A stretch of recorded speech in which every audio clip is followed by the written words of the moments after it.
સુરતમાં 40 વર્ષીય યુવકની કાળી કરતૂત, બે દીકરીઓની કરવામાં આવી છેડતી, 5 અને 8 વર્ષની દીકરીની કરવામાં આવી છેડતી, ચોકલેટ આપવાના બહાને રૂમમાં લઈ ગયો હતો. દીકરીઓની છેડતી કરતા બંને ભાગી ગઈ હતી. માતા પિતાને સમગ્ર બનાવની જાણ થતા મામલો અડાજણ પોલીસ મથક ખાતે પહોંચ્યો હતો.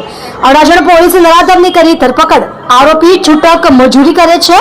બાળકીઓ મામાના ઘરે રહે છે. 8 વર્ષની બાળકી બચકું ભરી ભાગી ગઈ હતી. ગત રોજ બપોરે 2 વાગ્યાની ઘટના. 8 વર્ષની બાળકી અમદાવાદ રહે છે. વેકેશનમાં મામાના ઘરે આવી હતી. 5 વર્ષની બાળકી ફોઈની દીકરી છે. આરોપી પત્ની અને દીકરી સાથે રહે છે. અડાજણ પોલીસ સ્ટેશનમાં ગઈકાલે છેડતીનો અને પોક્સોની કલમ સાથેનો ગુનો નોંધવામાં આવેલો છે. બનાવમાં 2 નાની દીકરીઓ છે, 9 અને 10 વર્ષની. એમની વિજય રાઠોડ કરીને જે આરોપી છે, જેની ઉંમર 40 વર્ષ છે અને એમના ઘરની પાસે જ રહે છે, એના દ્વારા છેડતી કર્યાની વિગત જણાઈ આવેલી, જે આધારે ગુનો દાખલ કરવામાં આવેલો છે. આરોપી છે હાલમાં કોઈ પ્રવૃત્તિ કરતો નહોતો. પહેલા ઘરકામ ને મજૂરીનું કામ કરતો હતો. હાલમાં આરોપીને ડિટેન કરવામાં આવેલો છે અને તપાસની આગળની કાર્યવાહી ચાલુમાં છે.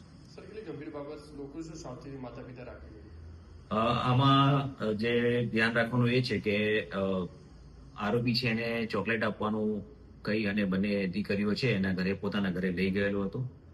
આથી દરેક જે વાલી છે એમણે પણ પોતાના બાળકોને આ બાબતે સમજ કરવી જોઈએ કે આવી કોઈ લાલચ આપીને આપણને કોઈ વ્યક્તિ કહે તો એની સાથે દોરાવવું નહીં જોઈએ.